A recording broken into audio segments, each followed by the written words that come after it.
Hey, what's going on, guys? I'm Mike with Obviously Outdoorsmen, and welcome to episode 3 of Obviously Outdoorsmen. I'm here at the Rack Shack, down South Jersey. I'm here with Gerard and Mike, and I'm going to let them introduce themselves and start with Mike. Hi guys, appreciate the opportunity to get in front of you here. I'm one of the partners. There's 3 of us here at the Rack Shack. It was established in 2012 by my friend Anthony Ferrucci. He decided to open up a sportsman shop when the nursery landscape business slowed down a little bit. And what he did was make it into a boutique shop that was a part-time endeavor.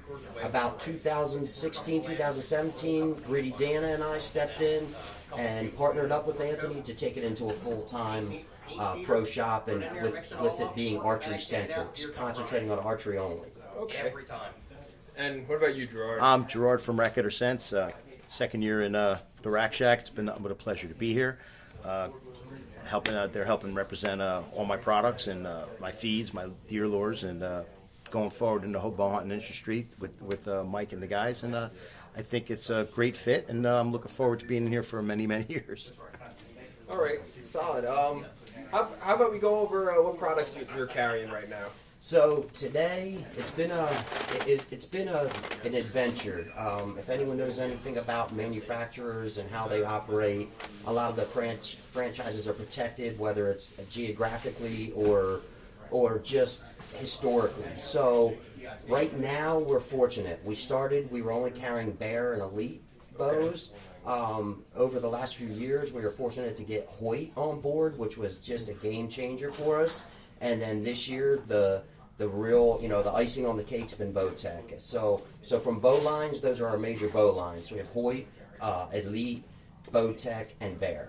Crossbows, we carry a variety of crossbows. Our high-end bows that we focus on are Raven and Excalibur, but we do move 10 points, and it goes down from there. You have your Barnetts and center points. Crossbows, we rotate our stock constantly, and we try to be a leader in our area in inventory as far as crossbows go. And from all accessories at this point, there's not much we don't have, from Victory Arrows to Bloodsport to Black Eagle to Easton, True Fire releases, B3. We really, HHA, when it comes to accessories, we really pride ourselves on A, having inventory, and B, having something for everybody, whether it's a budget, somebody who has to work on a tighter budget, or that high-end guy who just really wants to have the best of everything.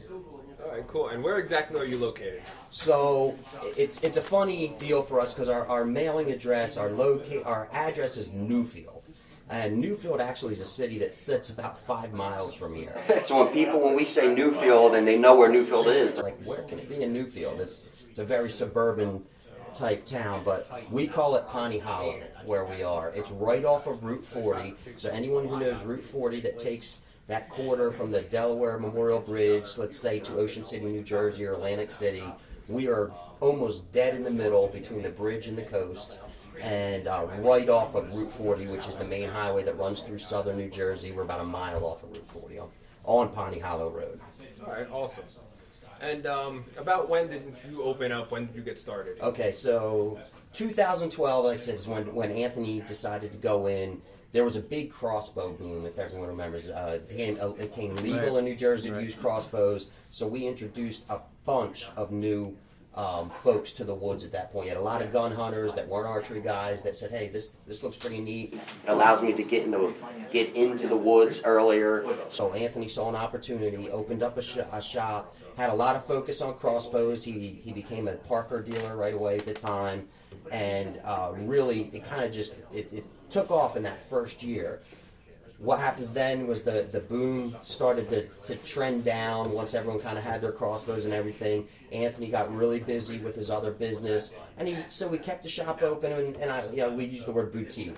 It was open 4 days a week, 4 or 5 hours a day at the most, but it focused on bow repairs, bow maintenance, and our indoor range. We always kept our range busy, and 2017 is when we went, like I said, really dove in, just put as much inventory in here as we thought we could afford, and just went full steam ahead at that point. Started to get aggressive back into the bow side, and trying to get new dealers on board.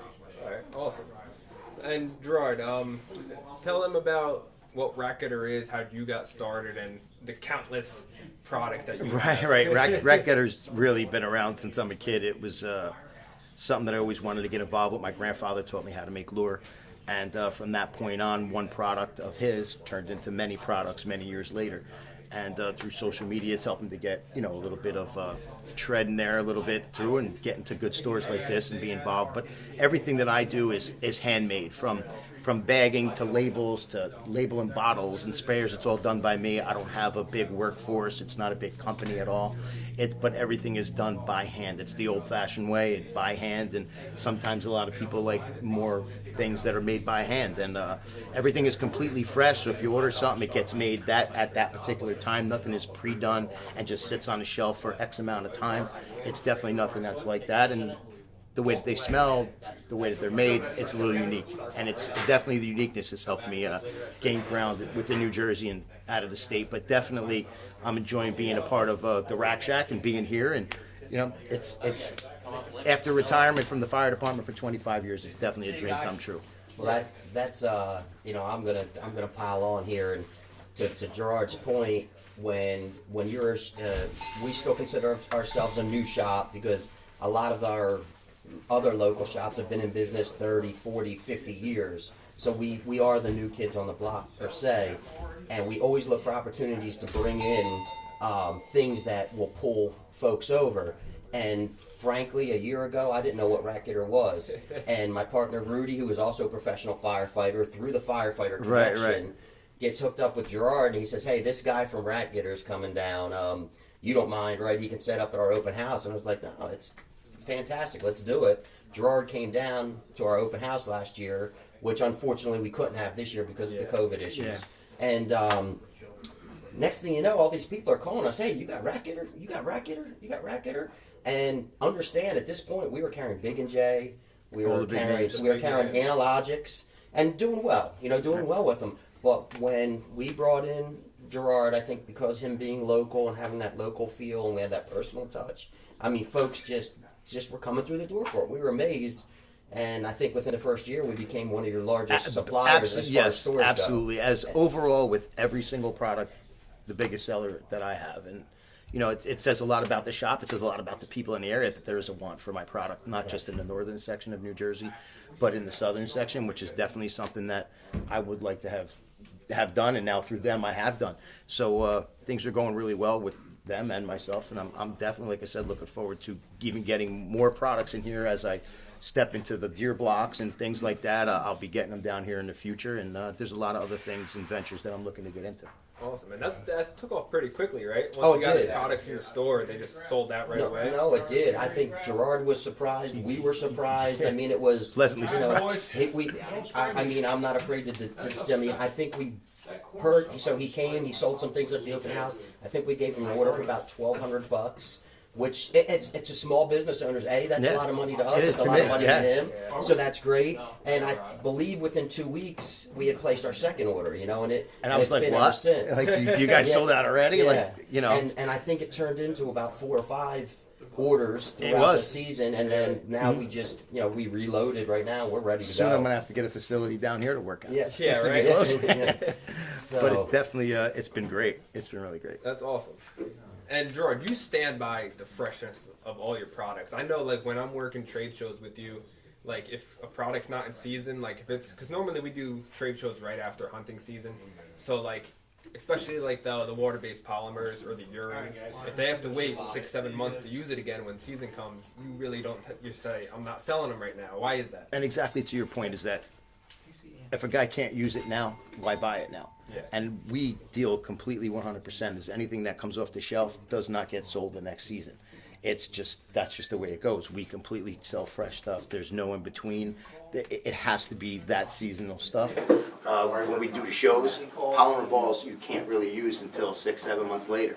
So they do lose some potency. They do lose a little bit of the liquid that will come out of it. So we don't like to sell things that you can't use.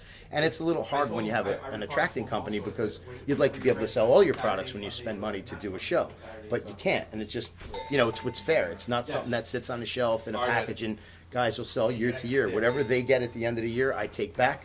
and then I give them fresh stuff every year. There's no, it sits there and the next year they're stuck with it. Nope, I'll just take everything back and then we just make fresh stuff and give it to them next year. And that's how I've been working with every store. And down here's no different. And you're making everything yourself, right? Everything. All the urines, all the feed. Even the idea from the logo, the idea from the name, every single label has my personal touch on it. And every single label that goes on, I do by hand. It's not like I have some special machine or a whole crew of people that work with me. I don't. I do every single bottle. So every single thing that someone buys has my hands on it. Every single bottle. Awesome. How are the people down here? Being in South Jersey, because honestly, I really don't know. I'm from North Jersey, whole different breed of people. Everyone that comes in here, how are they? How's it feel? How's everyone coming in? Well, we always make the joke. We're North Jersey, South Jersey. You said there's two separate states. You taught us the line. 100%. You know, you're rooting for the Giants up north, and you've got you'll hear the New York accents, and here it's the Southern Philadelphia accents. You know, and they're both horrible, by the way. They both butcher the English language. But anyhow, it's amazing how just the dialect is different. But ultimately, when it comes to outdoorsmen, I think they're all the same. Same language. They'll tell next thing you know, they could be from wherever. We are lucky. Our customers, again, because we had to take this little niche thing that we had our handful of loyal folks, and now we needed real customers. We need foot traffic. We need bow sales. I mean, it's not an option at this point. We need to have more customers, and the folks that have stepped up and supported us, and you really saw it when this COVID thing hit and we had to shut down. I mean, people were calling us. We had, I'll give you a perfect example. I had a guy buy a $1,000 gift card.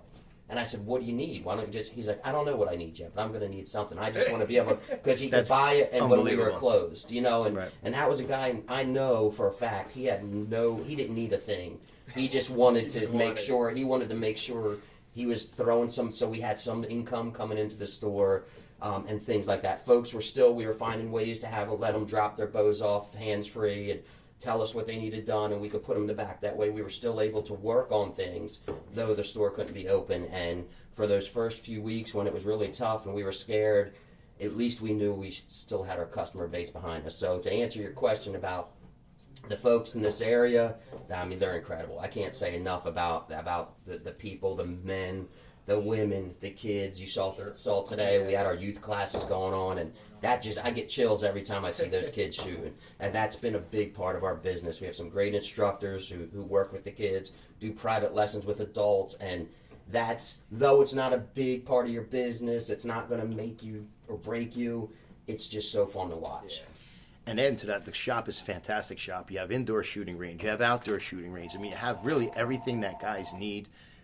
Families need to come out and actually enjoy themselves out here in the archery industry and around hunting and being able to teach kids in the area about hunting and fishing and even attracting them.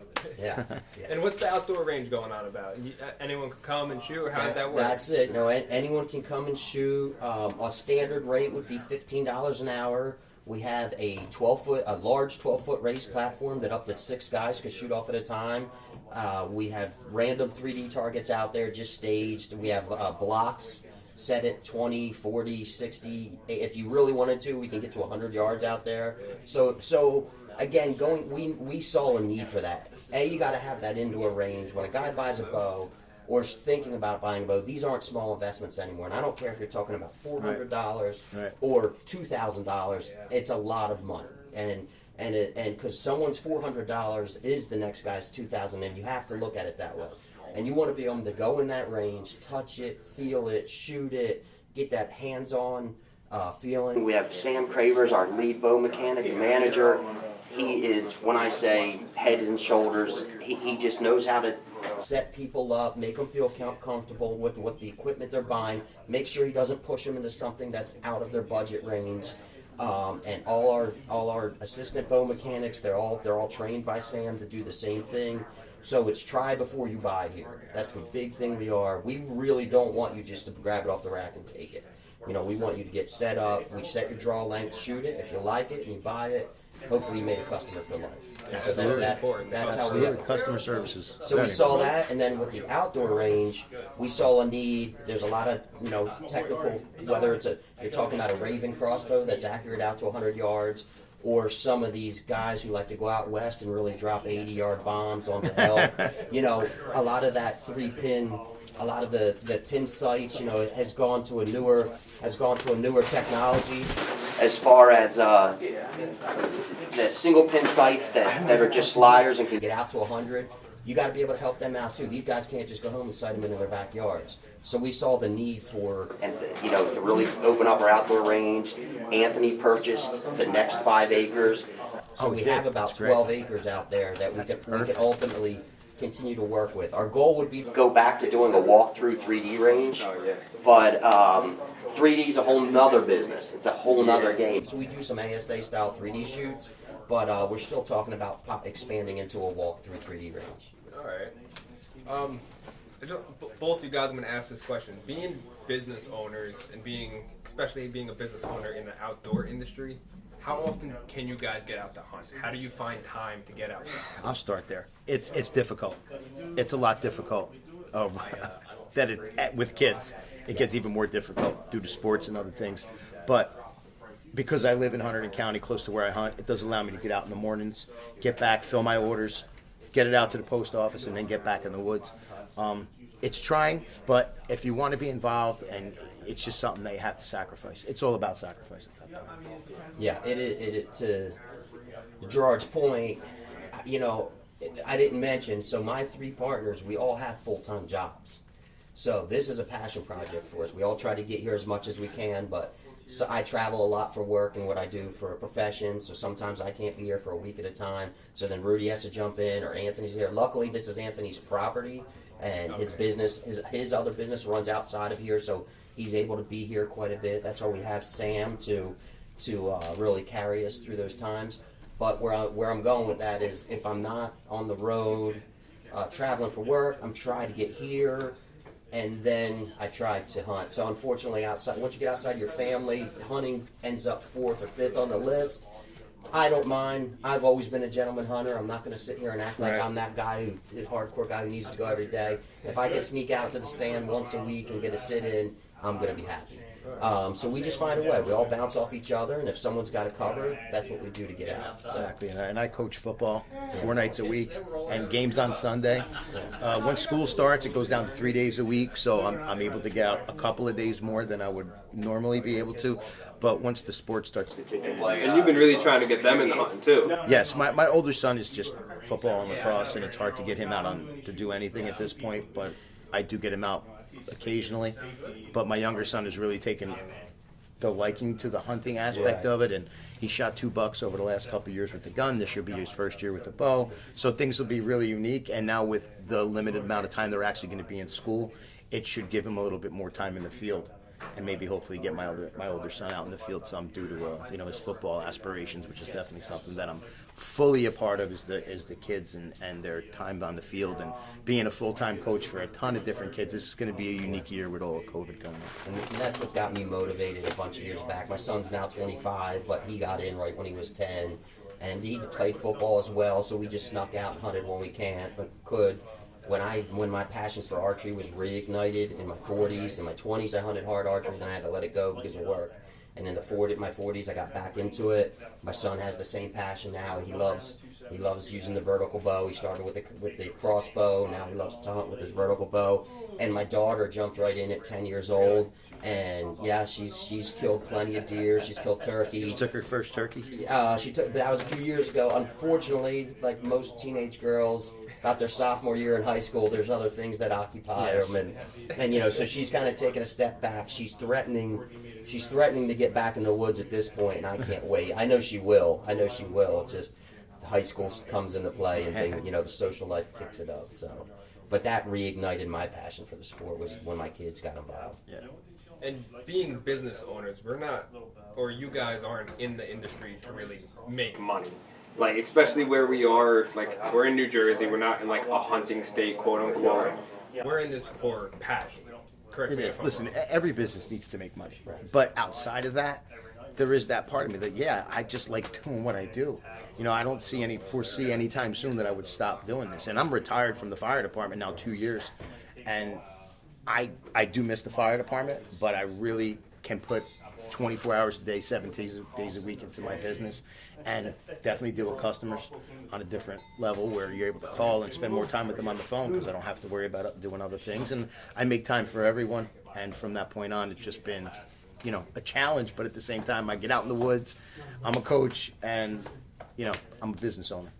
And if you retired, would you work here full time, 100%? Oh, that would be fantastic. That'd be a dream of mine. You know, and unfortunately, it's the challenge of a business like this. If you as an owner, if you can't be the full-time person, obviously it's harder to make money because now you have a payroll. It's harder, you know, and people do see it. I compare it to my family's been in agriculture for 5 generations. Now they own they have a winery and vineyard. And you see folks that want to get into that business because it looks glamorous. Anyone who comes in this bow shop is like, oh my God, it must be great. You know, this must be great. You get to shoot everything. It is, but inventory is expensive, and you have to put a lot out before the return comes. Retail, obviously, today, and you tell someone you're getting into retail today, they almost laugh at you. Because all you see is how retail's suffering and going out, and you have the Amazons and the eBays and the, you know, the big box stores who can literally just put their thumb on you every once in a while, and that. But you know what? We've learned when they do that, we just don't carry those products, and we force our customers to go there, and it generally works out in our favor because they get frustrated, they come to us, and we can order things that we just can't afford to stock. Gotcha. You know, so it's been a good problem, actually. It's been a good problem working through it. All right, cool. So, looks like it's getting towards 11:30. We'll try and wrap this up. If you got anything new going on in the store, any new products, any events coming up, I don't know what COVID, but if you just want, tell the camera right now. Well, I can tell you, I mean, again, we're really excited that we brought Bowtech in this year, and if you haven't shopped the Bowtech Revolt, it's a fantastic bow. We are running you know, it's the time of year. It's a great time to buy. Yes. It's like the car business. Right. Great time to buy a bow because what we have on the wall, they're all 2020s, but they are soon to be 2021s. So if you're in the market, now's the time to come buy a bow and just stop in and see what we have to offer. And we work on anything. We don't care where you bought it. We don't care what model it is. Don't be scared. Oh, you know, my wife bought it for me for Christmas and she didn't get it here. That does not matter one bit. We work on it. We're happy to do anything we can for you. And again, you know, appreciate you all letting us tell our story. It's been fun. Yeah, definitely. And I know you're busy making feed right now. Oh yeah, the feed is taking off, and we got into the wind scent units this year, which is a unique situation. That was Dave Dykeem is the owner of Fort Darrow Wind Scent, and he let us get involved with him, which was definitely a unique experience, and it's definitely a great product. We got some other new attractants and stuff that are out, and if you come down to the Rack Shack, you can find them here. Yeah. All right, awesome. Thank you guys for watching or listening in. You can find this podcast at Spotify, Anchor, Apple Podcasts, basically any audio platform. And if you're interested in watching the video form of this, check us out on YouTube. Ultimate NJ Outdoorsman. Thanks for watching, guys. Peace. Thank you. Good job. Cool. Yeah, thank you. That was fun. Great job. Appreciate it.